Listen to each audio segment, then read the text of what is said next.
Les autoroutes de la mer, dans l'ensemble régional méditerranéen, ce sont des axes de référence, de qualité, dans lesquels le mode maritime joue le rôle dominant, c'est-à-dire le transport de port à port, mais qui ne se limitent pas au port à port, qui font de l'acheminement de porte à porte, en intégrant le passage portuaire en plus du maritime, des deux côtés, et les réseaux terrestres de transport.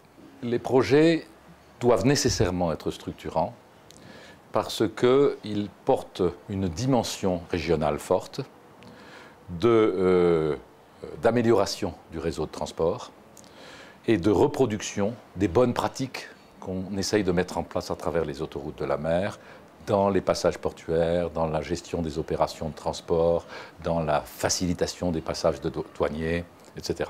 Et on a effectivement, pendant la période de tests, d'expérimentation de projets pilotes, on a assisté au lancement de projets nouveaux, appuyés très souvent, le plus souvent, sur des lignes maritimes existantes, auxquelles on s'est efforcé de donner la dimension dont je parlais à l'instant. Et on a en particulier une petite expérience réussie de transfert du mode routier vers le mode maritime de certains volumes de fruits et légumes du sud du Maroc, de la région d'Agadir, vers le sud de l'Europe. Donc en matière de basculement du mode routier vers le mode maritime, relativement peu.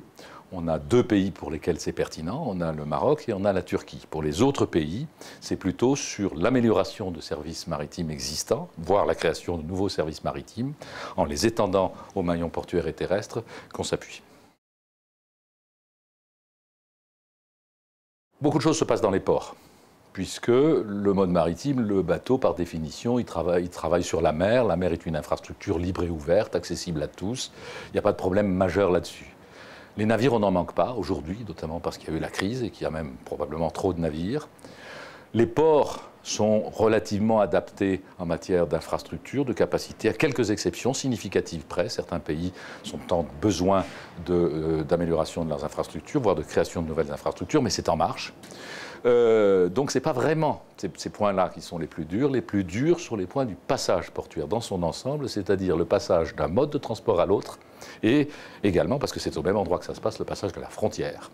Et les frontières, c'est beaucoup de procédures, c'est beaucoup de formalités, c'est beaucoup de contrôles, et donc c'est des délais.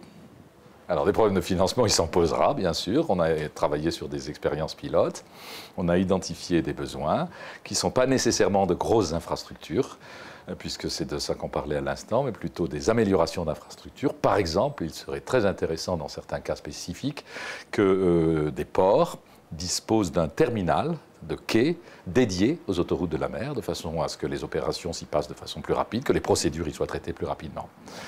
Ensuite, il y a une deuxième série de besoins d'investissement qui a été également identifiée, c'est des chantiers intermodaux, la possibilité de faire le transfert, le basculement entre le mode routier, le mode maritime, la correspondance et le mode ferroviaire. Là, il y a des manques de raccordement, on a identifié des insuffisances.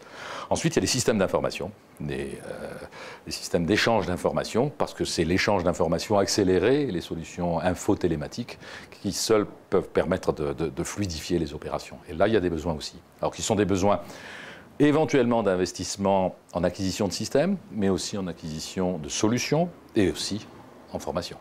Comme je viens de le dire, les autoroutes de la mer existent déjà. Ensuite, il y a des expériences pilotes qui sont en cours. L'Union pour la Méditerranée a décidé d'intégrer ces expériences en cours. Il y a un deuxième projet d'accélération, de renforcement de Medamos qui doit commencer en juillet prochain. Ceci s'inscrit complètement dans le cadre de l'Union pour la Méditerranée, puisqu'elle a intégré l'ensemble des activités du programme transport euro-méditerranéen. L'appellation Medamos vient d'abord de MEDA, qui était l'héritage de Barcelone. Tous les programmes s'appelaient MEDA. Et MOS, ça veut dire Motorways of the Sea, donc en anglais. Mais on espère qu'on va oublier et que tout le monde saura que ça veut dire autoroute de la mer.